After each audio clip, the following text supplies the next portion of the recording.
The U.S. has reportedly withdrawn from an Obama-era agreement with the UN on mass migration. United States mission to the United Nations Office of Press and Public Diplomacy. For immediate release December 2, 2017. United States ends participation in Global Compact on Migration today. The U.S. mission to the United Nations informed the UN Secretary-General that the United States is ending its participation in the Global Compact on Migration. U.S. participation in the compact process began in 2016, following the Obama administration's decision to join the UN's New York Declaration on Migration. The New York Declaration contains numerous provisions that are inconsistent with U.S. immigration and refugee policies and the Trump administration's era migration principles. As a result, President Trump determined that the United States would end its participation in the compact process that aims to reach international consensus at the UN in 2018. Ambassador Nikki Haley, U.S. Permanent Representative to the United Nations, issued the following statement: "America is proud of our immigrant heritage and our long-standing moral leadership in providing support to migrant and refugee populations across the globe.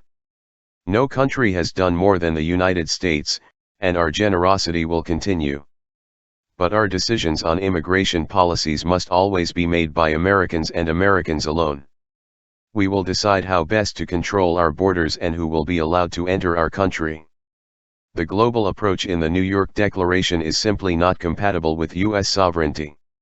Red State reported, in 2016, governments of the world agreed to work together to develop two global compacts, one on refugees, one on migration, with an ambitious goal to be finalized by September 2018.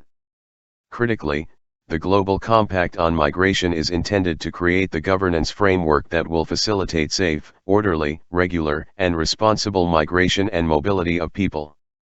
It is envisaged that the compact will recognize migration as a reality rather than an aberration, and the importance of remittances as a source of capital and driver of development. Equally, it is envisaged that the compact will involve states committing to protect the human rights of all migrants, irrespective of their migration status, an approach deeply connected to the goals of combating human trafficking, migrant smuggling, and modern slavery. If you think of migration as a reality rather than an aberration, then you might enjoy yourself at a New Year's Eve celebration in a random German city or French banlieue, but most of us prefer a more orderly and managed immigration process.